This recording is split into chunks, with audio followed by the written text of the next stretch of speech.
Coming up next, please come and welcome Daniel A. Everybody.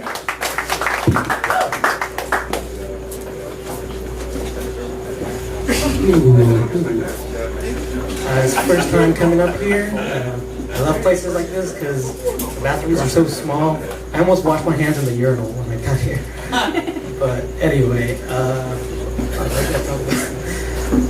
oh yeah, I was drinking a lot of water, and earlier someone was going up when I had to do that, and I had my 90% almost clapped in the bathroom. I was in a stall, so I was like, I did the one clap, and then I just, because like, you guys don't want to hear clapping from the bathroom.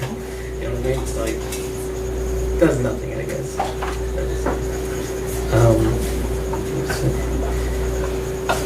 I'm also trying to lose weight, I guess. Big step recently. I recently lost 200 pounds, which, you know, it's pretty tough, but I kind of cheated a little bit. I did the operation route, you know what I'm saying?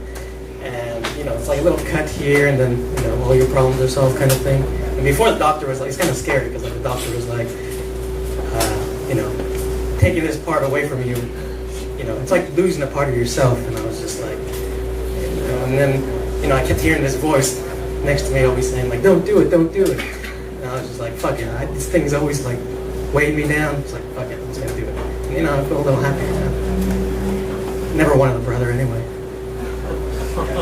That's a Siamese fraternal side joke right there. And actually, at the beginning of that joke, because usually when you hear like people say like I lost weight, people like give them the benefit of the bad clap kind of thing. I was expecting that because lead up to this next joke where I'm talking about, you know, you should save your claps because you don't know what people are gonna say. Because like let's say I say rape is bad, and then you guys clap and you're like I also agree, rape is bad. You know what I'm saying? But then like I finished and say when you get caught, and then it's like whoa, it's like first he was maybe a good guy, now he's rapist. Hasn't been caught yet, or has been, and is able to compare the situations. You know what I'm saying? Or conversely, let's say I say I like rape, and you're like boo, fuck you, and then I say like I like rape and other forms of music. It's like now I'm not a rapist, I'm just a guy who can't pronounce rap. So it's like, you know, idiot, racist, you know, it's 5 words can, you know, change. I guess I kind of like talking about, I guess, taboo subjects in a sense. It's like, it's just funny to have people like, you know, have an expectation of what's going to be said. And, you know, like 9/11 is a big one for me. I feel like I have 9/11 Tourette's sometimes, just because like, ever since 9/11 happened, but like recently, like a day doesn't go by where I look at the time and it's 9/11. I'm like, whoa, shit, 9/11. And it's not that like it reminds me of the tragedy. It's just like the 9/11 phrase is such a buzzword. It's like Pee-wee's Playhouse, like when they say that word of the day, all the couches and items are like that. You know what I'm saying? And it's like 9/11. Oh, fuck. So it's like it's just weird. But I feel like I have Tourette's in a way just because like. Kind of perverse, just whenever people like there's a lull in the conversation, like somebody says something and then it goes to me and I don't really know what to say, they like, you know, it's like, oh, my girlfriend left me, and then I'm like, huh, 9/11 changed everything. It's like you can't really disagree with it, but it's not really the place to go logically, sense wise.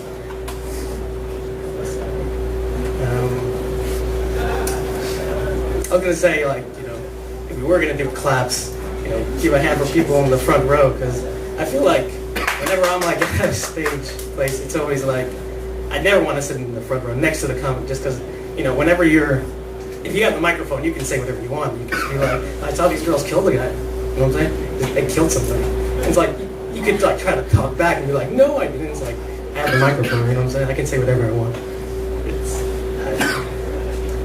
You know, I used to have I just got a job recently, and you know, I was unemployed for a long time. I used to be a writer for popsicle stick jokes, and you know, I got fired my first day, which kind of sucked. Like I wrote 3 jokes, and I don't know why they were, because they're supposed to be like, you know, they're supposed to be punny, kind of clever, and kind of like one-liners. So just let me give you some of mine. So like, what do you call Mexican glasses? Spectacles. I think it's a hyphen, like spectacles. Anyway, another one, I thought it was clever, but it's like, what do Vatican altar boys eat for breakfast, muffin-wise. That's like a food. And that's poppy seeds. Anyway, lastly, I guess, final one. This one's kind of raunchy, but it's like, how does a mother know her stillborn twins were identical? They both died. Anyway, that's all I got for you. Thank you very much. Come on, guys. Come on, guys. You just say what we're all thinking.